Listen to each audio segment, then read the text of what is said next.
Okay, we're gonna do another sound check using the Brugger & Comet APC40. This is chambered in 40 caliber. We're gonna do 5 rounds firing it without the suppressor, and then another 5 rounds firing it with the suppressor on. Okay, let me put on my hearing protection first.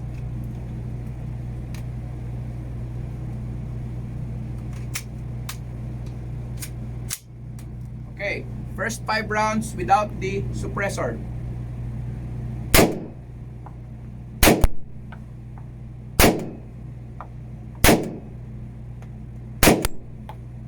Alright, without the suppressor on, now we're gonna put the suppressor.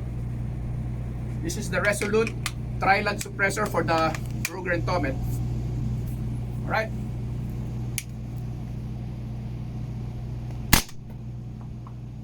Let me remove my earmuffs just so you know it's really quiet. That's it. It's really quiet.